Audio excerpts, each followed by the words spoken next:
Okay, as the bishop was saying, our summer session this year now is, we're kind of focused on the challenge that Piper set down to the Honganji mission of Hawaii, to be able to describe for oneself what Jodo Shinshu is, and so the object of all these speakers is not to hear what each of us have to say, but really, what it brings into your mind, for your own definition. So, on one of the note cards that you have, you should be trying to jot down, what you would tell someone if they asked you, well, what is Shin Buddhism? Okay? Good evening, everybody. My voice may be a bit raspy this evening. It goes up and down, depending on various circumstances. Also, I want to express my deep gratitude to the Buddhist Study Center and to the organizers of this program. I'm very sorry that you are not able to hear the Reverend from Nepal. I'm not sure I'm the best substitute for him, but they've had an awful tragedy there, and our hearts go out to them, and it shows, illustrate the Tanisha, which I will talk about a bit, for the fact that there are two kinds of compassion, that the self-power compassion, where we try to do things on our own, try to help somebody, but there's a limit to what human effort can achieve. And then there is the compassion of Amida, which touches our lives in many ways and gives us hope and helps us to understand the nature of our human condition. So we have a lot to think about in this session. I'm appreciative to be able to participate in this. I could say I would hope that there would be many more times, but our lives are not guaranteed, and so we do what we can, and I'm very grateful that I could be here this evening. I want to introduce my daughter, who is, I'm the dog on the chain, and I don't want to put her in a difficult position, but when my adrenaline starts to run and I get involved with my subject, I forget limits, and sometimes I've had some difficult results that the family has had to deal with, and so I need to heed what they say, because it's not all about me. It's about the truth of Amida in my life, but also concern for them, because they have been like Amida to me, sharing their love and their compassion, and beyond their own obligation, And so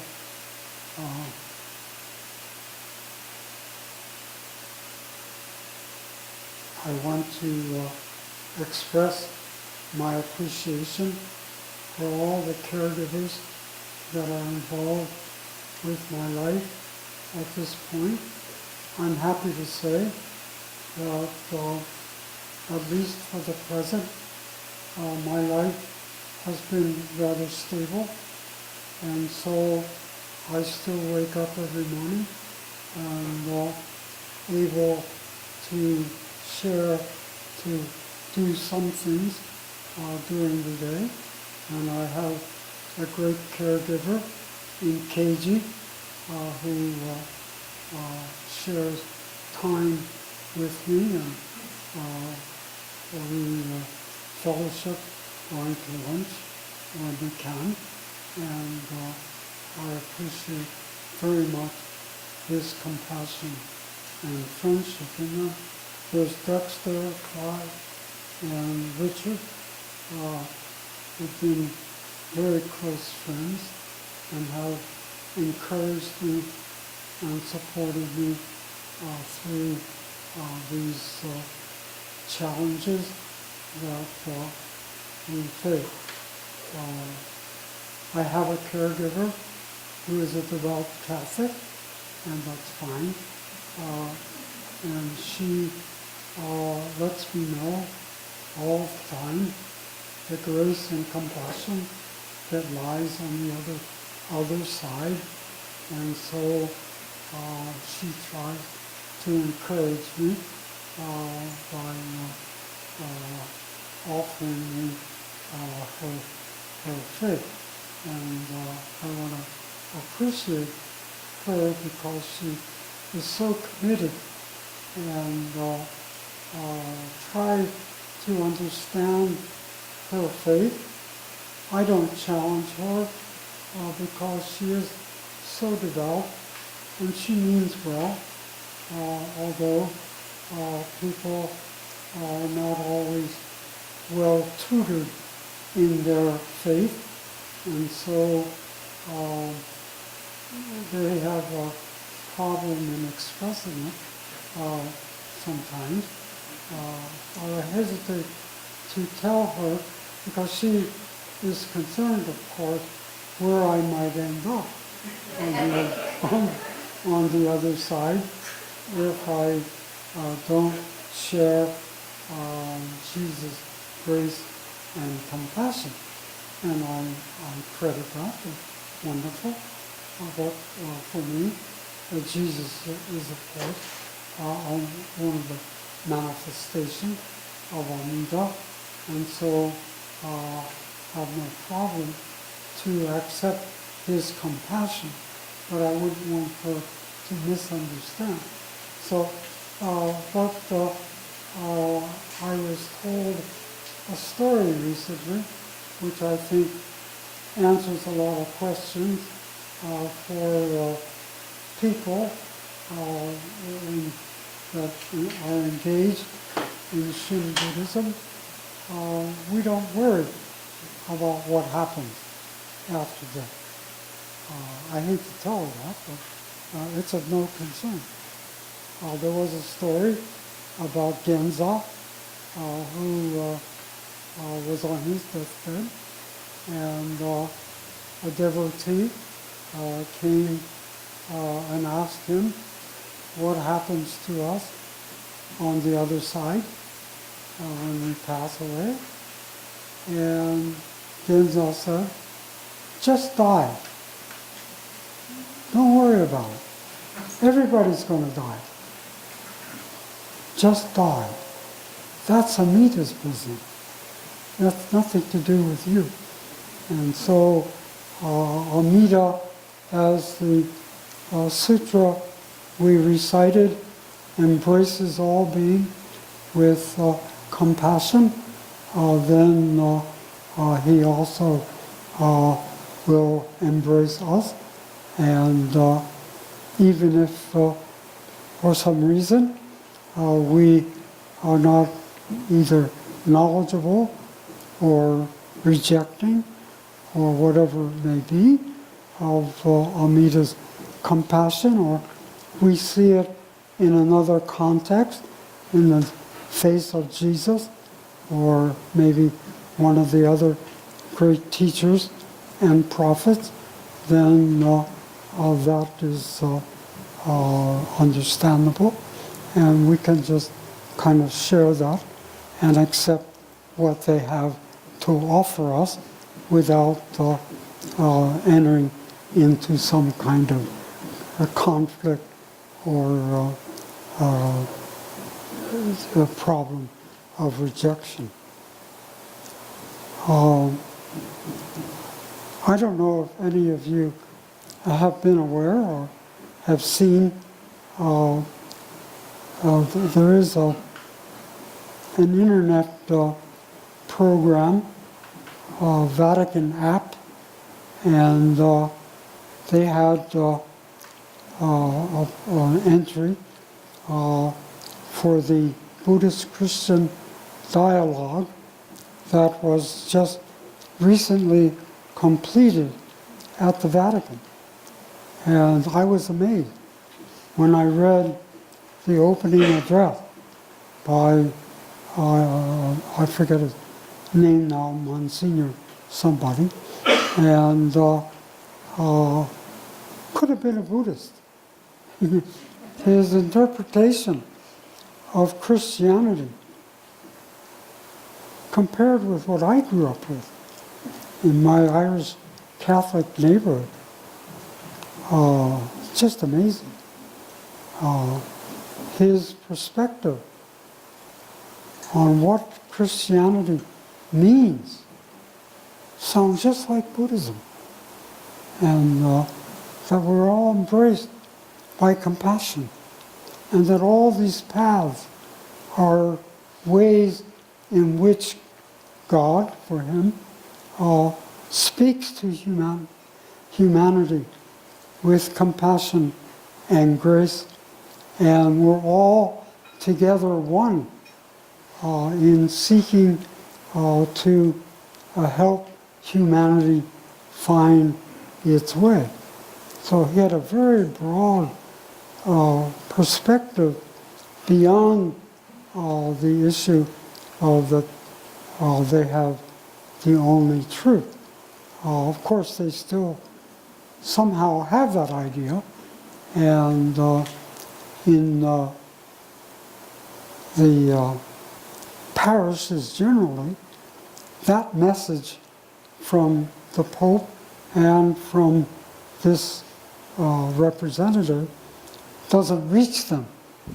And so we still have some problem on the level of the community, the local level. But in time, hopefully, the message of realities, compassion, and truth will reach everyone, and we'll all be able to deal with the challenges that are confronting our civilization today.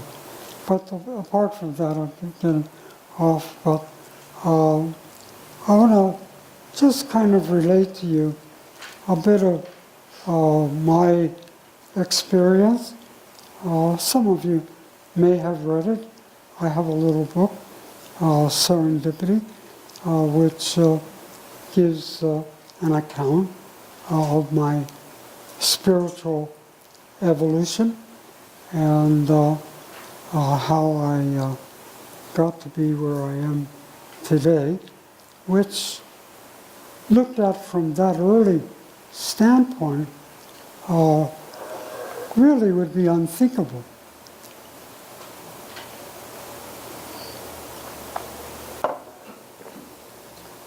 If you don't mind a little history, you may, even though you may know it.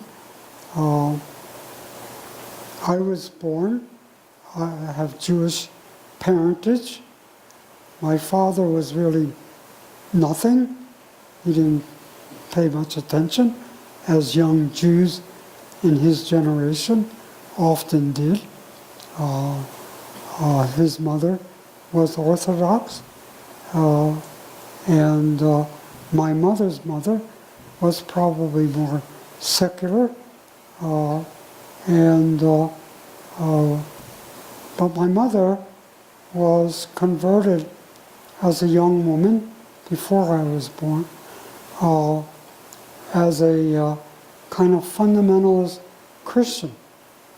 And of course, just like my caregiver, feels it her duty to share that truth as they perceive it with everybody they met. And so eventually, all the relatives stopped coming. They said they were atheists, and so no point. And so, but at her funeral, which I preached as a Christian minister, I went to seminary. I went to 3, in fact. But I followed my mother, basically, as a fundamentalist Baptist when I went into the Army. And eventually, by good fortune, I studied Japanese and eventually went to Japan in the Army of Occupation after the war was over. And I was, as I said, a fundamentalist in Philadelphia, where I was raised. They had a type of movement called Youth for Christ, and I went to their meetings every Saturday night and gave my testimony. I was very unhappy in this period because I was a hypocrite, and I knew it. But you establish a public image, and you can't leave it go. That's what you are. And so I was this Christian, and but I had my own problems, personal problems, and so on. And so I was very unhappy. I went to Japan, and there they had GI Gospel Hour, and the same thing. And I went every Saturday night to the Ginza Methodist Church, and the first incident that started to dislodge me from my narrow view, we used to go to the roof of that church. They had a prayer meeting, and I participated in that. My blood ran cold. There are people there, they're Pentecostals, but I never had contact with the Pentecostals. And they shouted out in tongues. Going, wow, what is this? And I just, something I couldn't understand. Anyway, I put that in my head, think about. Then on Sundays, we would go to Japanese Christian church. And I went to one, Lutheran church, and the minister, when he interpreted what I said about Paul's interpretation of grace, he said in Japanese, which I could understand a little bit, the phrase, Amida no yoni. This is like Amida. He could have blew me over with a feather. I couldn't understand how a Christian minister could say there's no comparison of religion among fundamentalists. Impossible. We had the only truth. And so there's no possibility. And so I couldn't discuss that with him. He made a very positive comparison, which is common in Japan at that time among Japanese, but not among Western missionaries. And so I put it in my head, I have to find out what is that Amida. And so I came back from Japan. I went to seminary. In effect, I got rid of the fundamentalism. I found out for myself it can't be true, can't be right. It's an erroneous interpretation of Scripture. And I almost got dismissed from the school because of thinking these things. A mentor of mine at the school, who was himself very devout, but he never tried to dissuade me. And so he sent me to a more liberal school. And I was able to emancipate from the fundamentalism completely.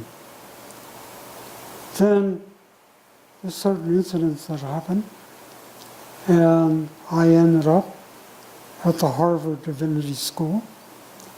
And there was one professor who taught Buddhism, but he was Chinese Buddhism, didn't like Japanese. Of course, China, at that time. And so, but he agreed to help me. I had to audit his course in Chinese Buddhism. That was the price, one of the prices. And so I did. It happened, behind me, there was a young Japanese American. Many of you may know him, Al Matano.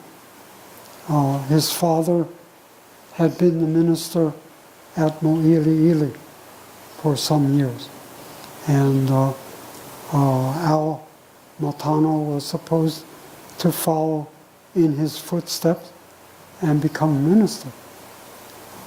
But he told me, in a conversation we had, that he wasn't going to be a minister, gave that up. And he stayed in New York, stayed in that area, somewhere in publishing. And he passed away a couple of years ago. Anyway, he had a copy of the first translation of an anthology of Jodo Shinshu texts. I didn't know it was Jodo Shinshu particularly, but he gave it to me. He said, I don't need this. I'm not going to be a minister. And so I took that book and I read part of it, and particularly the Tanisha. I thought, wow, that's what I have to study. That's it. And from that point on, the Tanisha have been the focus of much of my writing and study, interest, and so on, that I did a program maybe almost 10 years, long time, on the White Way. I did it once a month, and I wrote a commentary to the Tani Show, which is still out there. Numata BDK published it, and it's still maybe available. In any case, uh, that book became the guidepost and really, for me, what Jodo Shinshu means. And of course there's the Kyojo Shinsho and many other writings, but they don't bring together in the succinct manner that Tanisho does the significant and really penetrating ideas, interpretation. Very short scope. The first 10 quotes from Shinran, which may be sometimes only a few lines, but they say so much. And so I applied for Fulbright, and at that point I was going to write on Martin Luther and Shinran. And before I left for Japan, I had a conversation with a visiting professor at Harvard Divinity School. And when I told him what I was going to do, he gave me one of the most sage pieces of advice I had ever received. And that is, I wouldn't do that. He said, I never saw the gentleman. I had no idea who he was. He was from New York Union Seminary, and he was visiting. But he was willing to talk to me. And so I told him. And then he said, I said, what's that? And he said, well, you will go to Japan, and you'll study, and you'll know all about Shinran more than anybody, probably in the academic world at that point. Nobody ever studied Shinran academically. And so they will be able to challenge him. But if you study Martin Luther, they don't know anything about Shinran, but they think they know all about Luther. And so you'll never make it. Because Luther is one of those controversial subjects. And so they won't agree on the interpretation. And so you'll endless revision. You'll never make it. And so I changed it to Shinran's Life and Thought, and I got the Fulbright on the second try. Some of you know Glenn Page here in Honolulu. Without him, I wouldn't have known how to write up the application. It was a second try. I failed the first time. But I tried again, and he told me how to write it. And there's a way to do it. There's a jargon. And if you use the right jargon, you win.